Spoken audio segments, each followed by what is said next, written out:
আমার এখানে ছাপা হয়েছে। তার ফোন আমি চেক করলাম, তখন দেখলাম যে না, এটা সিরিয়াস ইস্যু। 6 বছর পর ডাকসু নির্বাচন, ক্যাম্পাসে উত্তেজনা, আলোচনার তুঙ্গে গণতন্ত্রের উৎসব, কিন্তু পর্দার আড়ালে রচিত হচ্ছিল এক অপরাধের কাহিনী, ডাকসু ব্যালট কাণ্ড।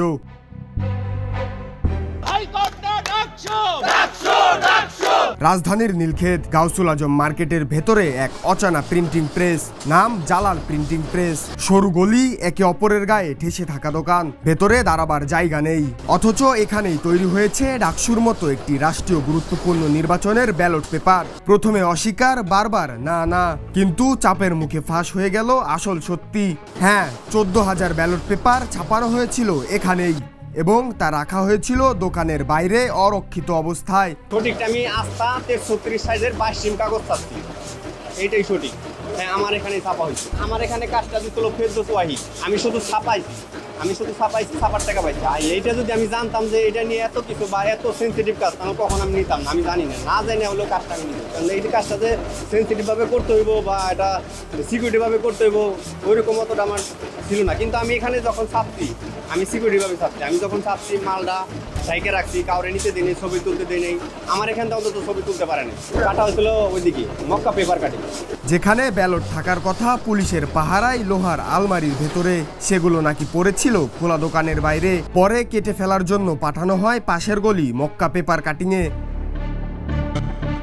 অভিযুক্ত দোকানের মালিক ক্যামেরার সামনে মুখ খুলতে নারাজ, তার বদলে সামনে আসে নতুন চরিত্র ফেরদৌস ওয়াহিদ। ফেরদৌস ওয়াহিদের স্বীকারোক্তি আরও রহস্যজনক। সময় কম ছিল, তাই তাড়াহুড়োতেই কাজ শেষ করতে হয়েছে।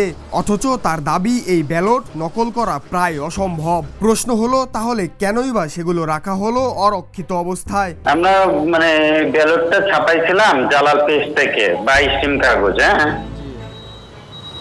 ছাপাচ্ছি, এইটারে ওনারা একটু ওনাদের মতো করে নিউজ করছিল, এটাই। বাকি আমি আমাদের সময় কম ছিল, তো একটু আমাদের সময় স্বল্পতার জন্য অন্য পেশে ছাপাতে না পারে ওনাদের কাছে ছাপাইছিলাম আর কি। আমি ওই সময় যে ছাপায় 5 তারিখ রাত্রে আমরা ডিজাইনটাই পাচ্ছিলাম হয়তো দেরি দিয়ে আর কি, 5 তারিখ দুপুরের পরে আর কি। তো 5 তারিখ বিকালের থেকে ওনার কাছে ছাপাইছিলাম আর কি। বিষয়টা ছাপানোর শেষে আমরা কাটিং করে অফিসে নিয়ে প্লিজ স্ক্যান করে, অফিসে নেওয়ার পরে মেইন কাজ আমার যে প্লিজ স্ক্যান করে, তারপরে ওটা প্যাকেট করে আমরা মনে করেন বিশ্ববিদ্যালয় প্রশাসনের কাছে হ্যান্ড ওভার করছিলাম। আসলে অরক্ষিত ভাবে হয় নাই, কিন্তু নিউজটা আছে আসলে অরক্ষিত করা হয়েছে আমাদের আর কি। আমি 22 কাগজ ছাপাইছি ভাই, 22 টিমে টোটাল 88,000 হয়। না 39,000 না ভাই, আপনি বিষয়টা বুঝেন। 39, আমরা তো অল্প কাজ করছি। আর একটা প্রতিষ্ঠান ছিল, তারা একটু বেশি কাজ করছে, আমজা কর্পোরেশন। প্রত্যেকটি প্রার্থীর জন্য প্রত্যেকটি ভোটারের জন্য 6টা করে ব্যালট ছিল।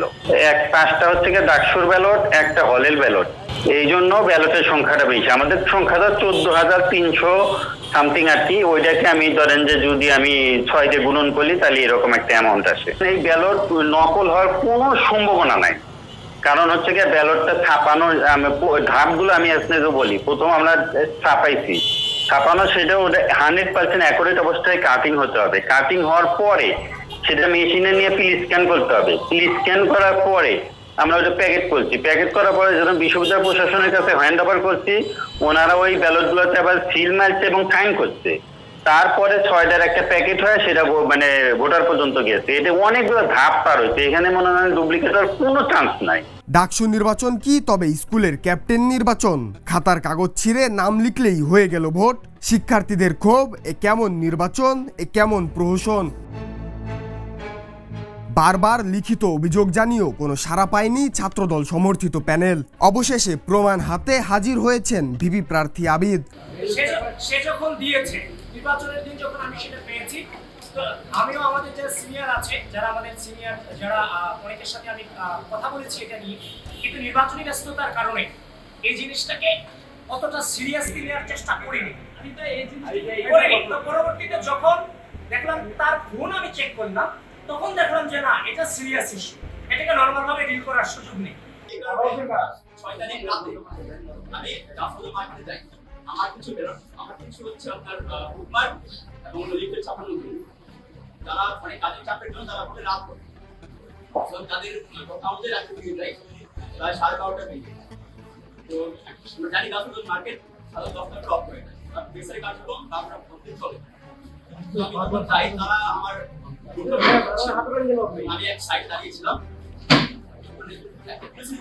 আমি হঠাৎ একটা কাজ সাইড সেখানে দেখি যে আমাদের এই ব্যালট পেপার আমি তখন সেটা ছবি তুলি এবং আমার যে বন্ধু ছিল সেই তার সম্পূর্ণ ছবি তুলে যায় এবং সেই মুহূর্তে দেশের লোকের যারা ছিল শ্রমিকরা তার সেখানে মাথা দেয়, কিন্তু সেখানে আমাদের বিশ্ববিদ্যালয় কেউ ছিল না, পুলিশ প্রশাসন কেউ ছিল না।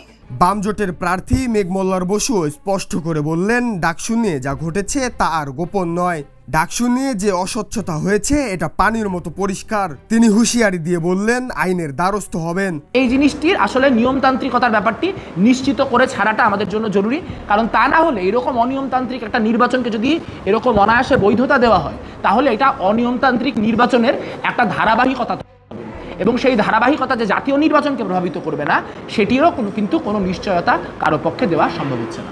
নির্বাচন শেষ, দায়িত্ব নিয়েছে শিবির প্যানেলের সাদিক কায়েম ও ফরহাদ, কিন্তু প্রশ্ন রয়ে গেছে ডাকসুর ব্যালট কেন অরক্ষিত? পুরো নির্বাচন প্রক্রিয়া কি তবে এক মহলের হাতে জিম্মি? Shahriar Jamil, the news, Dhaka. দেশে দেশে সবার সাথে দ্য নিউজ।